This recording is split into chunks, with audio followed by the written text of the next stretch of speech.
Non veg ప్రియులకు chicken ఐటమ్స్కు ప్రత్యేకమైన స్థానం ఉంటుంది. కూరగా, పైగా గ్రిల్గా లేదా బిర్యానీ రూపంలో అయిన చికెన్ వంటకం ఉంటే భోజనం మరింత రుచిగా మారుతుంది. ముఖ్యంగా ఆధునిక జీవనశైలిలో చాలామంది వారానికి 1-2 సార్లు కాకుండా తరచూ చికెన్ను ఆహారంలో భాగం చేసుకుంటున్నారు. ప్రోటీన్ సమృద్ధిగా ఉండే చికెన్ శరీరానికి శక్తినిచ్చే మంచి ఆహారమే అయినప్పటికీ దానిని తిన్న తర్వాత కొన్ని ఆహారాలను వెంటనే తీసుకోవడం ఆరోగ్యానికి హానికరమని వైద్య నిపుణులు హెచ్చరిస్తున్నారు. సరైన జీర్ణక్రియ కోసం కొన్ని జాగ్రత్తలు అవసరమని తాజా నివేదికలు సూచిస్తున్నాయి. చికెన్తో పాటు లేదా చికెన్ తిన్న వెంటనే పాలు, పెరుగు, పన్నీర్ వంటి పాల ఉత్పత్తులను తీసుకోవడం మంచిది కాదు అంటున్నారు నిపుణులు. చికెన్లో ప్రోటీన్ అధికంగా ఉండగా పాలలో కాల్షియం మరియు ఇతర ఖనిజాలు సమృద్ధిగా ఉంటాయి.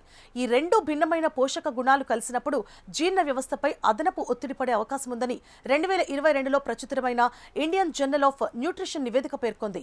ఈ కలయిక వల్ల గ్యాస్, పొట్ట ఉబ్బరం, అజీర్తి వంటి సమస్యలు తలెత్తవచ్చు. ముఖ్యంగా జీర్ణశక్తి తక్కువగా ఉన్నవారు ఈ అలవాటును పూర్తిగా మానుకోవడం ఉత్తమమని వైద్యులు సూచిస్తున్నారు. చికెన్తో భోజనం అనంతరం స్వీట్లు, కేకులు, ఐస్ క్రీములు లేదా అధిక చక్కెర కలిగిన పానీయాలను తీసుకోవడం శరీరానికి మేలు చేయదు. అధిక చక్కెర రక్తంలో గ్లూకోజ్ స్థాయిలను ఒక్కసారిగా పెంచి తర్వాత త్వరగా పడిపోవడానికి కారణమవుతుంది. దీనివల్ల అలసట, నీరసం కలగొచ్చు. అంతేకాకుండా నిమ్మకాయ, నారింజ, మోసంబి వంటి సిట్రిక్ యాసిడ్ అంటే ఆమ్ల గుణాలు కలిగిన ఫ్రూట్స్ను చికెన్తో కలిపి లేదా వెంటనే తినడం వల్ల కడుపులో ఆమ్లత్వం పెరిగే అవకాశం ఉంది. ఇది ఎసిడిటీ, గుండెల్లో మంట వంటి సమస్యలకు దారితీయొచ్చు.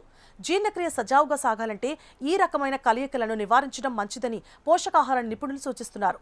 చికెన్ ఇప్పటికే కొంతవరకు కొవ్వు పదార్థం కలిగిన ఆహారం. దాని తర్వాత బజ్జీలు, పకోడీలు, చిప్స్ వంటి నూనెలో వేయించిన స్నాక్స్ తినడం జీర్ణ వ్యవస్థపై మరింత భారం వేస్తుంది. ఈ రకమైన ఆహారం జీర్ణం కావడానికి ఎక్కువ సమయం పడుతుంది. ఫలితంగా పొట్ట నిండిన భావన, గ్యాస్, మంట, అలసట వంటి సమస్యలు ఉత్పన్నమవుతాయి. తరచూ ఇలా చేయడం వల్ల దీర్ఘకాలంలో జీర్ణకోశ సంబంధిత సమస్యలు పెరిగే ప్రమాదం ఉందని నిపుణులు హెచ్చరిస్తున్నారు. ఆరోగ్యకరమైన జీవనశైలి కోసం కేవలం పోషకాహారం తీసుకోవడం మాత్రమే కాకుండా ఆహార కలయికలపై కూడా శ్రద్ధ పెట్టడం అవసరం. చికెన్ వంటి ప్రోటీన్ సమృద్ధి ఆహారం తీసుకున్న తర్వాత తగిన విరామం ఇచ్చి తేలికపాటి ఆహారాన్ని మాత్రమే తీసుకోవడం ఉత్తమం. సరైన ఆహార నియమాలు పాటిస్తే జీర్ణక్రియ మెరుగుపడి శరీరం చురుకుగా ఉండడానికి సహాయపడుతుంది.